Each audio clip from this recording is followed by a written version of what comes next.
ಅಂತಹ ಶ್ರಾವಣ ಮಾಸದ ಒಂದು ಶುಭಾಶಯಗಳು ಈ ನಾಡಿನ ಮಹಿಳೆಯರಿಗೆ ತಮ್ಮ ಮೂಲಕ ಸಲ್ಲಿಸ್ತಾ ಇದ್ದೇನೆ. ನಾನು ನಿನ್ನೆ ಬಾಗಲಕೋಟೆಗೆ ಬಂದು ವಿಜಯಪುರಕ್ಕೆ ಬಂದಿದ್ದೀನಿ. ನಿನ್ನೆ ನಮ್ಮ ಜಿಲ್ಲಾ ಅಧ್ಯಕ್ಷೆ ಸ್ವಪ್ನ ಅವ್ರ ಮನೆಯಲ್ಲಿ ಒಂದು ಉತ್ತರ ಕರ್ನಾಟಕದ ಶ್ರಾವಣದ ಹಬ್ಬ ಹೇಗಿರುತ್ತೆ ಅನ್ನುವಂಥ ಅನುಭವ ಮತ್ತು ಸ್ಫೂರ್ತಿಯೂ ಕೂಡ ಈ ಭಾಗದಿಂದ ನನಗೆ ಸಿಕ್ಕಿದೆ. ಅದಕ್ಕೆ ವಂದನೆಗಳು ಮತ್ತು ಅಭಿನಂದನೆಗಳನ್ನು ಈ ಭಾಗದ ನಮ್ಮ ಕಾರ್ಯಕರ್ತರಿಗೆ ನಾನು ಸಲ್ಲಿಸ್ತೀನಿ. ನಮಗೆಲ್ಲ ಗೊತ್ತಿರೋ ಹಾಗೆ ವಿಜಯಪುರ ಜಿಲ್ಲೆ ದೇಶದ ಮತ್ತು ರಾಜ್ಯದ ಆಸ್ಪಿರೇಷನಲ್ ಡಿಸ್ಟ್ರಿಕ್ಟ್ ಅಂತ ನಾವು ಕರಿತೀವಿ. ಯಾವುದೇ ಒಂದು ಮಹಿಳಾ ಪರವಾಗಿರುವಂತಹ ಅಭಿವೃದ್ಧಿಯ ವಿಷಯ ಬಂದಾಗ ವಿಜಯಪುರ ಹಿಂದುಳಿದಿದೆ ಅನ್ನುವ ಆಧಾರದ ಮೇಲೆ ಪ್ರಾಯೋಗಿಕವಾದ ಅನೇಕ ಕಾರ್ಯಕ್ರಮಗಳು ಈ ಭಾಗದಲ್ಲಿ ನಡೀತಾ ಇರುತ್ತೆ. ಇವತ್ತು ಕರ್ನಾಟಕ ರಾಜ್ಯದ ಸರ್ಕಾರ ಬಂದು 2 ವರ್ಷ ಆಯಿತು ಮತ್ತು ಈ ಜಿಲ್ಲೆಯ ಉಸ್ತುವಾರಿ ಮಂತ್ರಿಗಳು, ಪ್ರಭಾವಿ ಮಂತ್ರಿಗಳು ನಮ್ಮ ಕ್ಯಾಬಿನೆಟಲ್ಲಿದ್ದಾರೆ. ಆದರೆ ರಾಜ್ಯದ ಮಹಿಳೆಯರ ಸುರಕ್ಷತೆ ವಿಚಾರದಲ್ಲಿ ಬಹಳ ದೊಡ್ಡ ಸವಾಲಿದೆ. ಒಂದು safety and security of women. ಮೊದಲನೇದು ನಾವು ವಿಜಯಪುರ ತೆಗೆದುಕೊಂಡ್ರೆ ಇಲ್ಲಿ ಕಳ್ತನಗಳು ಲೋಕಲ್ ಆಗಿ ತುಂಬ ದೊಡ್ಡ ಮಟ್ಟದಲ್ಲಿ ನಡೀತಾ ಇದೆ ಅನ್ನುವಂಥದ್ದು. ಜೊತೆಗೆ ಸ್ಟ್ರೀಟ್ ಲೈಟ್ಗಳಿಲ್ಲ ಇವತ್ತು ಅನ್ನುವಂಥದ್ದು. ನಾನು ಈಗ ಕಳೆದ ತಿಂಗಳು ಹುಬ್ಬಳ್ಳಿ ಹಾವೇರಿನಲ್ಲಿದ್ದೆ. ಅಲ್ಲಿ ಕೂಡ CCTVಗಳ ಸಮಸ್ಯೆ ಇದೆ, ರಸ್ತೆಯಲ್ಲಿ ಸರಗಳ್ತನ ಆಗುತ್ತೆ ಅನ್ನುವಂಥ ವಿಷಯವನ್ನು ನಮ್ಮ ಮಹಿಳಾ ಕಾರ್ಯಕರ್ತೆಯರು, ಸಾರ್ವಜನಿಕರು ನಮ್ಮ ಮುಂದೆ ಹೇಳಿದ್ರು. ಇಲ್ಲಿ ಬಂದಾಗ ನಾವು ಇಲ್ಲಿಯ ಸಮಸ್ಯೆಗಳನ್ನು ಪರಿಶೀಲಿಸಿದಾಗ ಸ್ಟ್ರೀಟ್ ಲೈಟ್ಸ್, ನಾವು 21ನೇ ಶತಮಾನಕ್ಕೆ ಬಂದಿದ್ದೀವಿ, ಸ್ವಾತಂತ್ರ್ಯ ಬಂದು 75 ವರ್ಷ ಆಗಿದೆ, ಕಂಪ್ಯೂಟರ್ ಈಗ ಅಂತ ಆದಾಗ್ಯೂ ಕೂಡ ಇವತ್ತು ಮಹಿಳಾ ಸುರಕ್ಷತೆಗೆ ಬೇಸಿಕ್ಕು, ನಾಗರಿಕರಿಗೆ ಬೇಸಿಕ್ ಆಗಿರುವಂತಹ ಒಂದು ಸ್ಟ್ರೀಟ್ ಲೈಟ್ ವ್ಯವಸ್ಥೆ ಕೂಡ ಇವತ್ತು ನಮಗೆ ವಿಜಯಪುರದಲ್ಲಿ ಅನೇಕ ಭಾಗದಲ್ಲಿ ಕೊರತೆ ಇದೆ ಅನ್ನುವಂಥದ್ದು. ನಾನೀಗ ಒಬ್ಬರು ಪ್ರೊಫೆಸರ್ ಮನೆಗೆ ಹೋಗಿ ಬಂದೆ. ನಾನು ಮಹಿಳಾ ಆಯೋಗದಲ್ಲಿ ಕೆಲಸ ಮಾಡಬೇಕಾದ್ರೆ ಅವರು ನಮ್ಮ ಸ್ನೇಹಿತರು ಅವ್ರ ಮನೆಗೆ ಕರೆದಿದ್ರು. ಅವರು ಮನೆಯಲ್ಲಿ ಕಳ್ತನ ಆಗ್ತಾ ಇದೆ, ನಾನು ಹಂಪಿ ಯೂನಿವರ್ಸಿಟಿಲಿ ಇರ್ತೀನಿ, ಇಲ್ಲಿ ಕುಟುಂಬದವ್ರು ಇರೋಕ್ಕಾಗಲ್ಲ ಅಂತ ಸೇಫ್ಟಿ ಏರಿಯಾಕ್ಕೆ ಮನೆ ಶಿಫ್ಟ್ ಮಾಡಿದ್ದೀನಿ ಅಂತ ಹೇಳಿದ್ರು. ಈ ರೀತಿ ಒಂದು ಕಾಂಗ್ರೆಸ್ ಸರ್ಕಾರದಲ್ಲಿ ನಾಗರಿಕರು ಮತ್ತು ಮಹಿಳೆಯರ ಸುರಕ್ಷತೆಗೆ ಬೇಕಾದ ಕಾನೂನು ಸುವ್ಯವಸ್ಥೆಯನ್ನು ಬಿಗಿಗೊಳಿಸೋದ್ರಲ್ಲಿ ಮತ್ತು ಎನ್ಫೋರ್ಸ್ ಮಾಡೋದ್ರಲ್ಲಿ ಈ ರಾಜ್ಯ ಸರ್ಕಾರ ವಿಫಲ ಆಗಿದೆ ಅನ್ನುವಂಥದ್ದು ನನ್ನ ಆರೋಪ. ಜೊತೆಗೆ ಇಲ್ಲಿ ಇನ್ಸ್ಟಿಟ್ಯೂಷನಲ್ ಡೆಲಿವರೀಸು ಇರ್ಬೋದು ಅಥವಾ ಹೆಣ್ಣು ಮಕ್ಕಳು ಇಲ್ಲಿಗೆ ಬೇರೆ ಕಡೆ ಜಿಲ್ಲೆಗಳಿಗೆ ವಲಸೆ ಹೋಗುವಂಥದ್ದು ಇರ್ಬೋದು, ಇದನ್ನು ಇನ್ನೂ ಪರಿಣಾಮಕಾರಿಯಾಗಿ ನಾವು ನಿಯಂತ್ರಣ ಮಾಡೋದರಲ್ಲಿ ಮಹಿಳಾ ಮತ್ತು ಮಕ್ಕಳ ಅಭಿವೃದ್ಧಿ ಇಲಾಖೆಯಲ್ಲಿ ಬಂದು ಯಾವುದೇ ರೀತಿಯ ಪರಿಶೀಲನಾ ಸಭೆಗಳನ್ನು, ಕಾರ್ಯಕ್ರಮಗಳನ್ನು ಹಮ್ಮಿಕೊಂಡಿಲ್ಲ ಅನ್ನುವಂಥದ್ದು. ಮತ್ತು ಪೋಕ್ಸೋ ಕಾಯ್ದೆ ಅಡಿನಲ್ಲಿ ಸಾಕಷ್ಟು ಪ್ರಕರಣಗಳು, ಬಾಲ್ಯ ವಿವಾಹಗಳು ನಡೀತಿದೆ ಅಂತ ಶ್ರೀಮತಿ ಲಕ್ಷ್ಮೀ ಹೆಬ್ಬಾಳ್ಕರ್ ಅವರು ರಾಜ್ಯದಲ್ಲಿ ನಡೆಯುವ ಎಲ್ಲ ರಾಜಕೀಯದ ಬಗ್ಗೆ, ನರೇಂದ್ರ ಮೋದಿಯವ್ರ ಬಗ್ಗೆ ಬಹಳ ಟೀಕೆಗಳನ್ನು, ವಿಶ್ಲೇಷಣೆಗಳನ್ನು ಮಾಡ್ತಿರ್ತಾರೆ. ಇಡೀ ರಾಜ್ಯದಲ್ಲಿ ಎಲ್ಲೂ ಕೂಡ ಮಹಿಳಾ ಮತ್ತು ಮಕ್ಕಳ ಅಭಿವೃದ್ಧಿ ಮಂತ್ರಿಯಾಗಿ ಈ ಪೋಕ್ಸೋ ಕಾಯ್ದೆ ಅಡಿನಲ್ಲಿ ನಡೀತಿರುವಂಥ ಪ್ರಕರಣಗಳಿರ್ಬೋದು, ಬಾಲ್ಯ ವಿವಾಹಗಳಿರ್ಬೋದು, ಮಕ್ಕಳಿಗೆ ಪೌಷ್ಟಿಕ ಆಹಾರಗಳ ವಿಷಯ ಇರ್ಬೋದು ಮತ್ತು ಸೇಫ್ಟಿ ಸೆಕ್ಯುರಿಟಿ ವಿಷಯ ಇರ್ಬೋದು, ಈ ಯಾವುದೇ ಪರಿಶೀಲನಾ ಸಭೆಗಳನ್ನು ಮಾಡದೆ ಅವರು ಈ ಇಲಾಖೆಯ ಬಗ್ಗೆ ನಿರ್ಲಕ್ಷ್ಯ ಧೋರಣೆಯನ್ನು ಹೊಂದಿದ್ದಾರೆ ಅನ್ನುವಂಥದ್ದು ನನ್ನ ಆರೋಪ.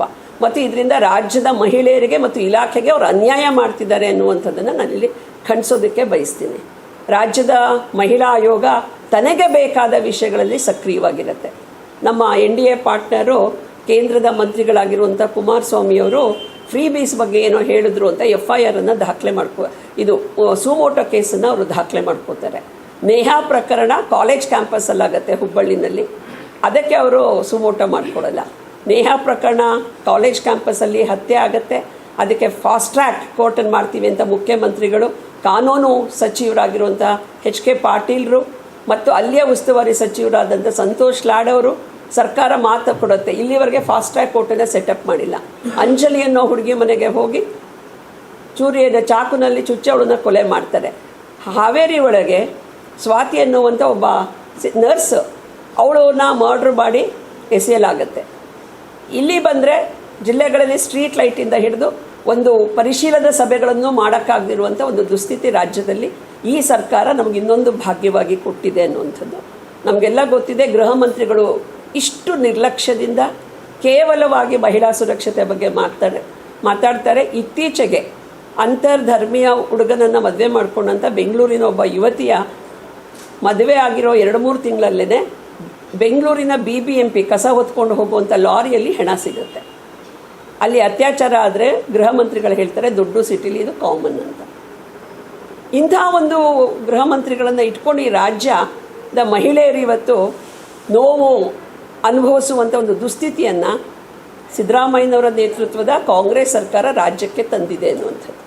ಜೊತೆಗೆ ನಾವು ಶಕ್ತಿ ಯೋಜನೆಯನ್ನು ಕೊಟ್ಟಿದ್ದೀವಿ ಅಂತ ಹೇಳ್ತಾರೆ.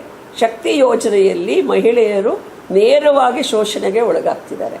ಕಾಲೇಜುಗಳು ಶಾಲೆಗಳಿಗೆ ಹೋಗುವ ಹುಡುಗಿಯರು ಮತ್ತು ಉದ್ಯೋಗಕ್ಕೆ ಹೋಗುವ ಮಹಿಳೆಯರಿಗೆ ಒಂದು ಬಸ್ಸಲ್ಲಿ ಕೂತ್ಕೊಂಡು ಹೋಗುವಷ್ಟು ಇವತ್ತು ಜಾಗಗಳು ಸಿಗ್ತಿಲ್ಲ. ಯಾಕೆ ಅಂದರೆ ಇವರು ಫ್ರೀ ಬಸ್ಗಳು ಮಾಡಿದ್ದೀವಿ ಅಂತ ಏನು ಬಸ್ಗಳ ಓಡಾಟ ಇತ್ತು ಅದರ ಸಂಖ್ಯೆಯನ್ನು ಕಡಿಮೆ ಮಾಡಿದೆ ಸಾರಿಗೆ ಇಲಾಖೆ.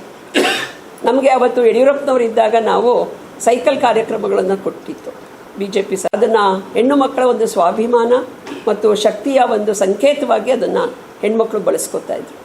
ನೀವು ಫ್ರೀ ಬಸ್ ಕೊಟ್ಟಿದ್ದೀರಿ, ಆಯಿತು ಸರಿ, ಆದರೆ ಆ ಬಸ್ಸಿನ ಪರಿಸ್ಥಿತಿಗಳು ಏನಿದೆ, ಮಹಿಳೆಯರನ್ನ ನೀವು ಹೇಗೆ ನಡೆಸ್ಕೊತಾ ಇದ್ದೀರಿ? ನಾನು ನಿನ್ನೆ ನಮ್ಮ ಮಹಿಳಾ ಕಾರ್ಯಕರ್ತರ ಹತ್ರ ಚರ್ಚೆ ಮಾಡಿದಾಗ ಅವ್ರು ಹೇಳಿದರು, ಇಲ್ಲಿ ಬಸ್ ನಿಲ್ಲಿಸಬೇಕು ಅಂದರೆ ಇವರೆಲ್ಲ ಹತ್ಕೋತಾರೆ ಅಂಥೇಳಿ ಕಂಡಕ್ಟ್ರು 1.5 ಫರ್ಲಾಂಗ್ ಮುಂದೆ ಹೋಗಿ 1 ಫರ್ಲಾಂಗ್ ಮುಂದೆ ಹೋಗಿ ಬಸ್ ನಿಲ್ಲಿಸ್ತಾರೆ, ಇಲ್ಲ ಅಲ್ಲಿ ಇಳಿಸ್ತಾರೆ, ಅಲ್ಲಿಂದ ಮತ್ತೆ ಇವರು ಆಟೋದಲ್ಲಿ ವಾಪಸ್ ಬರಬೇಕು. ಇದು ಒಂದು ರಾಜ್ಯದಲ್ಲಿ ಮಹಿಳೆಯರ ಶೋಷಣೆ ನಡೀತಿದೆ.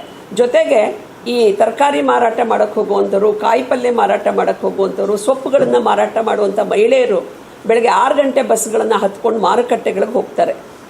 ವಸ್ತು ತಗೊಂಡು ಮಾರಾಟಕ್ಕೆ ಅಂತ ಹೋದರೆ ಇವರೆಲ್ಲ ಫ್ರೀ ಬರ್ತಾರೆ ಅಂತ ಹೇಳಿ ಬಸ್ಗಳನ್ನು ನಿಲ್ಲಿಸದೆ ಅವರ ಮಾರುಕಟ್ಟೆಗಳಿಗೆ ಕೂಡ ಹೋಗೋದಕ್ಕೆ ಅವಕಾಶ ಆಗ್ತಿಲ್ಲ.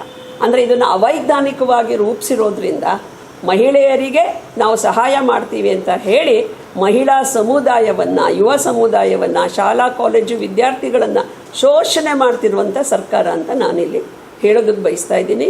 ಜೊತೆಗೆ ಇದನ್ನು ವೈಜ್ಞಾನಿಕವಾಗಿ ರೂಪಿಸಿ ಅನ್ನುವಂಥ ಒತ್ತಾಯವನ್ನು ಮಾಡ್ತಾ ಇದ್ದೇನೆ. ಮತ್ತು ನೀವು ಬಸ್ಸುಗಳನ್ನು ಯಾರು ಬಸ್ ಚಾರ್ಜ್ ಕೊಟ್ಟು ಹೋಗ್ತಾರೆ, ಶಾಲಾ ಕಾಲೇಜುಗಳ ಪಾಸ್ಗಳಿರುತ್ತೆ, ಉದ್ಯೋಗಸ್ಥ ಮಹಿಳೆಯರು ಗೌರವಯುತವಾಗಿ ಅವ್ರ ಜಾಗದಲ್ಲಿ ಕುತ್ಕೊಂಡು ಹೋಗೋ ಹಾಗೆ, ಅವರಿಗೆ ಸೀಟ್ಗಳ ವ್ಯವಸ್ಥೆ ಆಗೋ ಹಾಗೆ ಏನು ನಿಲ್ಲಿಸಿದಿರ ಬಸ್ಗಳು ಅದರ ಸಂಖ್ಯೆಯನ್ನು ನೀವು ಜಾಸ್ತಿ ಮಾಡಿ, ನೀವು ಫ್ರೀ ಏನು ಕೊಡಬೇಕೋ ಅದನ್ನು ಕೊಡಿ. ಯಾರು ಹಣವನ್ನು ಕೊಟ್ಟು ಟಿಕೆಟ್ ತೆಗೆದುಕೊಂಡು ತಮ್ಮ ಉದ್ಯೋಗಗಳಿಗೆ ಶಾಲಾ ಕಾಲೇಜುಗಳಿಗೆ ಹೋಗ್ತಾರೆ ಅವ್ರಿಗೆ ಗೌರವಯುತವಾಗಿ, ನಾವು ನಾಗರಿಕರು ಗೌರವಯುತವಾದ ಬದುಕು ಬೇಕು ನಮಗೆ, ಅದಕ್ಕೆ ನೀವು ವ್ಯವಸ್ಥೆ ಮಾಡಿ ಅನ್ನುವಂಥ ಒತ್ತಾಯವನ್ನು ನಾನು ಈ ಒಂದು ಪತ್ರಿಕಾಗೋಷ್ಠಿಯಲ್ಲಿ ಈ ಸರ್ಕಾರಕ್ಕೆ ನಾನು ಮಾಡ್ತಾ ಇದ್ದೇನೆ.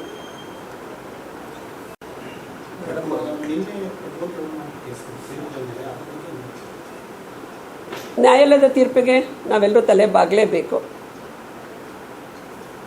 ಇದು ಒಂದು ಏನಂದರೆ, ಒಂದು ಜನಪ್ರತಿನಿಧಿಗಳಾಗಿ ಈ ರೀತಿ ನಡವಳಿಕೆಗಳು ಖಂಡನೀಯವಾಗಿರುವಂಥದ್ದು. ಇದು ನಾವು ಸಹಿಸೋದಕ್ಕೆ ಸಾಧ್ಯ ಇಲ್ಲ. ಅದನ್ನು ಇದರಲ್ಲಿ ಯಾವುದೇ ಹಿಂದೆ ಮುಂದೆ ಮಾಡುವಂಥದ್ದು ಏನೂ ಇಲ್ಲ.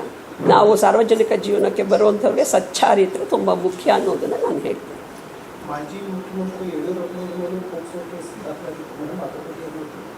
ಅದು ನ್ಯಾಯಾಲಯದಲ್ಲಿ ಪ್ರಕರಣ ಇದೆ. ಆವಾಗಲೇ ನಮಗೆ ಗೊತ್ತಿದೆ ಇದೊಂದು ದುರುದ್ದೇಶಪೂರಿತವಾಗಿ ಆಗಿರುವಂಥ ಪ್ರಕರಣ ಅಂಥೇಳಿ. ನ್ಯಾಯಾಲಯದಲ್ಲಿ ಪ್ರಕರಣ ಇರೋದ್ರಿಂದ ನಾನು ಹೆಚ್ಚು ಅದಕ್ಕೆ ಪ್ರತಿಕ್ರಿಯೆ ಕೊಡೋಕ್ಕೆ ಬಯಸೋದಿಲ್ಲ.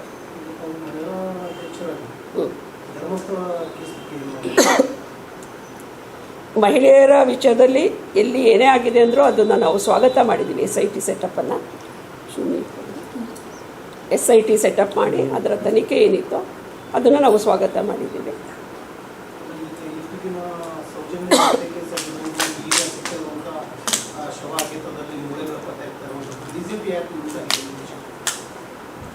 ಇಲ್ಲ, BJP ಇದರಲ್ಲಿ ಮೌನವಾಗಿರುವಂಥದ್ದೇನಲ್ಲ. ಇದರಲ್ಲಿ ಮೊದಲನೇದು SIT ಸೆಟಪ್ ಏನಾಗಿದೆ ಅದನ್ನು BJP ರಾಜ್ಯಾಧ್ಯಕ್ಷರಿಂದ ಹಿಡಿದು ಎಲ್ಲರೂ ಸ್ವಾಗತಿಸಿದ್ದೀವಿ ಆ್ಯಸ್ ಎ ಪಾರ್ಟಿ.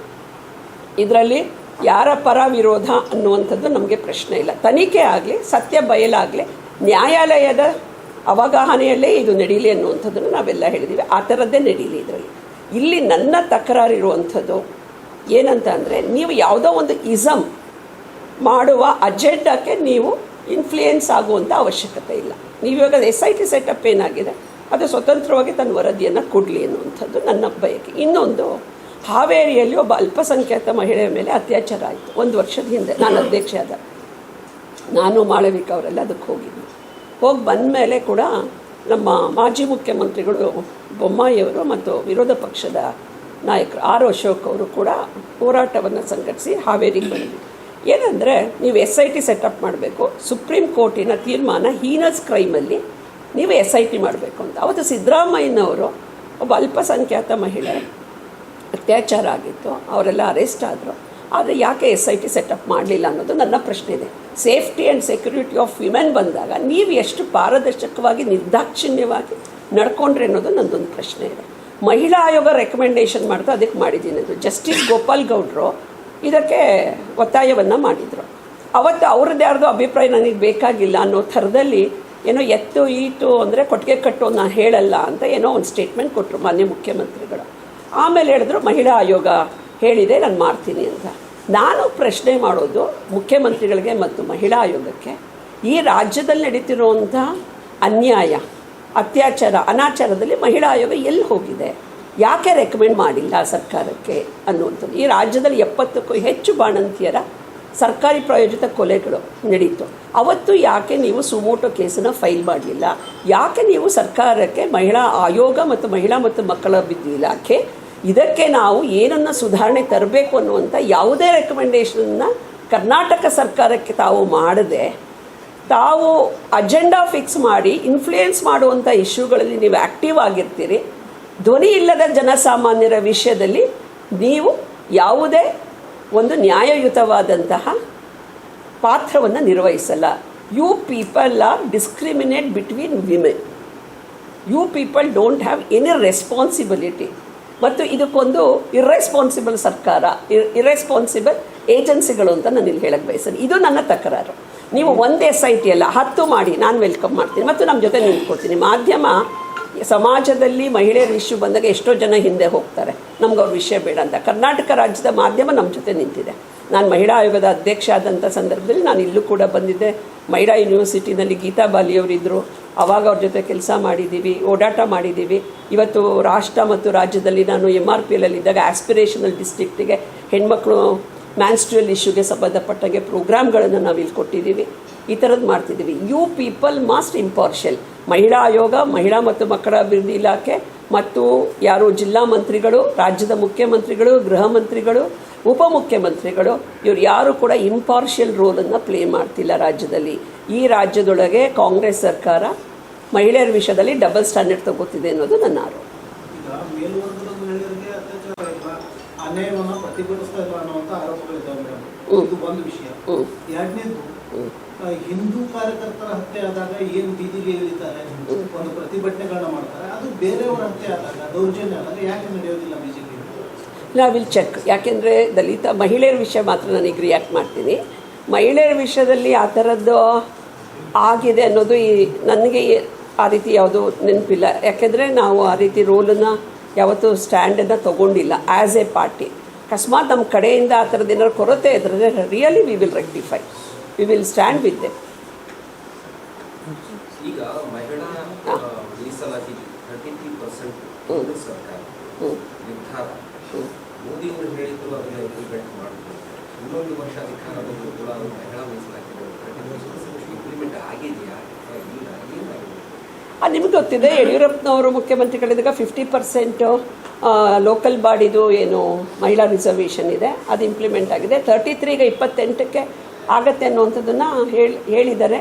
ನಾವು ಎಲ್ಲ ಯಾರು ನಾಳೆ ಕ್ಯಾಂಡಿಡೇಟ್ ಆಗುವಂಥವ್ರು ಅನ್ನುವಂಥ ಅದಕ್ಕೆ ನಮ್ಮ ಕಾರ್ಯಕರ್ತೆಯರನ್ನು ಹುರಿದುಂಬಿಸ್ತಾ ಇದ್ದೀವಿ. ಅವರ ನಾಯಕತ್ವ ಬೆಳೆಸೋದಕ್ಕೆ ಏನು ಬೇಕೋ ಅದು ಪ್ರಯತ್ನ ಮಾಡ್ತಿದ್ದೀವಿ, ಅವ್ರನ್ನ ಮೋಟಿವೇಟ್ ಮಾಡ್ತಿದ್ದೀವಿ. ನಾವು ಮನೆಯಿಂದ ಹೋಗಿ ಚುನಾಯಿತ ಪ್ರತಿನಿಧಿಗಳಾಗೋದು ಬೇಡ, ಹೋರಾಟದ ಮೂಲಕ, ನೇತೃತ್ವದ ಮೂಲಕ ನಾವು ಟಿಕೆಟನ್ನು ತಗೋಬೇಕು ಅನ್ನುವಂಥ ತಯಾರಿ ದೃಷ್ಟಿಯಿಂದ ನಾವು ಇದು ಇಂಪ್ಲಿಮೆಂಟ್ ಆಗುತ್ತೆ 28ಕ್ಕೆ. 2028ಗೆ ಏನು ಅಸೆಂಬ್ಲಿ ಬರುತ್ತೆ ಆವಾಗ ಮೀಸಲಾತಿ ಇಂಪ್ಲಿಮೆಂಟ್ ಆಗ್ತಾ ಇದೆ. ನೋ, ಇಟ್ ಈಸ್ ಆಲ್ರೆಡಿ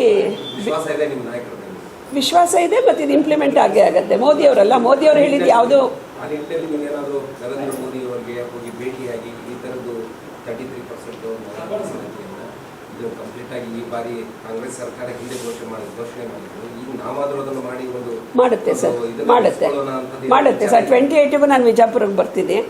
ಆವಾಗ ಇಂಪ್ಲಿಮೆಂಟ್ ಆಗಿಲ್ಲ ಅಂದರೆ I will answer this question. ಎಲ್ಲ ಮಾಧ್ಯಮದ ಸ್ನೇಹಿತರಿಗೆ ಧನ್ಯವಾದಗಳು. ದಯವಿಟ್ಟು ಕಾರ್ಯಕ್ರಮ ಉದ್ಘಾಟನೆ ಮುಗಿಸ್ಕೊಂಡು ಹೋಗ್ಬೇಕಂತೇಳಿ ನಮ್ಮಲ್ಲಿ ವಿನಂತಿ ಮಾಡ್ಬೇಕು. ಸ್ವಲ್ಪ ಟೀ ಸ್ವಲ್ಪ ಥ್ಯಾಂಕ್ ಯು. ಸಂಗಪ್ಪಣ್ಣ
ಭಾರತೀಯ ಜನತಾ ಪಕ್ಷಕ್ಕೆ ಭಾರತೀಯ ಜನತಾ ಪಕ್ಷಕ್ಕೆ बोलो भारत माता की बोलो भारत माता की ಭಾರತೀಯ ಜನತಾ ಪಕ್ಷಕ್ಕೆ ಭಾರತೀಯ ಜನತಾ ಪಕ್ಷಕ್ಕೆ ಮಹಿಳಾ ಮೋರ್ಚಾಕ್ಕೆ ಮಾನ್ಯರಿಗೂ ಧನ್ಯವಾದಗಳು.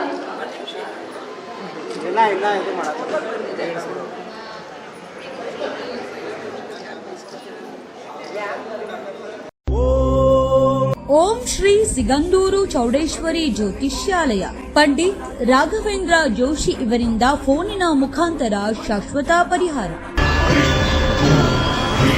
ಕೇರಳದ ಮಹಾಮಾಂತ್ರಿಕ ತಪೋಶಕ್ತಿಯಿಂದ ಅಷ್ಟಮಂಡಲ ಅಷ್ಟದಿಗ್ಬಂಧನ ಪೂಜಾ ವಿಧಿವಿಧಾನಗಳಿಂದ ಕೋಡಂಗಲ್ಲೂರ್ ಭಗವತಿ, ಮಾಡಂಗಲ್ ಭಗವತಿ, ರಕ್ತೇಶ್ವರಿ ದೈವಗಳ ಆರಾಧನೆಯಿಂದ ನಿಮ್ಮ ಸಮಸ್ಯೆಗಳಾದ ವಿದ್ಯೆ, ಉದ್ಯೋಗ, ವ್ಯಾಪಾರ, ವ್ಯವಹಾರ, ಜಾಗ ಜಮೀನು, ಹಣಕಾಸು, ಕಲ್ಯಾಣ ಭಾಗ್ಯ, ಕೋರ್ಟ್ ಕೇಸ್, ದಾಂಪತ್ಯ ಕಲಹ, ಸಂತಾನ ಸಮಸ್ಯೆ, ಆರೋಗ್ಯ ಸಮಸ್ಯೆ, ಪ್ರೀತಿ ಪ್ರೇಮದಲ್ಲಿ ನಂಬಿ ಮೋಸ, ವಿಚ್ಛೇದನ, ವಿದೇಶ ಪ್ರಯಾಣ, ರಾಜಕೀಯ, ಧನವಶ, ಶತ್ರುನಾಶ, ಕುಟುಂಬದ ಆಗು ಹೋಗುಗಳು, ವಾಮಾಚಾರ, ಮಾಟ ಮಂತ್ರದಂತಹ ಸಮಸ್ಯೆಗಳಿಗೆ ಕೇರಳದ ಕುಟ್ಟಿ ಚಾತನ್ ವಿಷ್ಣು ಮಾಯಾ ದೈವಗಳ ಮಹಾಪೂಜೆಗಳಾದ ದೈವ ಚಿದಂಬರ ಕಟ್ಟು, ಮಹಾರುದ್ರ ಪೂಜಾ ಶಕ್ತಿಯಿಂದ 100% ಪರಿಹಾರ ಶತಸಿದ್ಧ.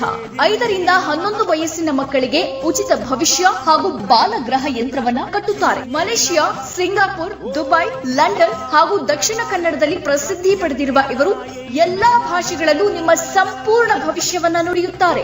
ಫೋನಿನ ಮೂಲಕ ನಿಮ್ಮೆಲ್ಲ ಸಮಸ್ಯೆಗಳಿಗೆ ಪರಿಹಾರ ನೀಡುತ್ತಾರೆ. ಪಂಡಿತ್ ರಾಘವೇಂದ್ರ ಜೋಶಿ. ಸಂಪರ್ಕಿಸಿ ಮೊಬೈಲ್ ನಂಬರ್ 9901238550.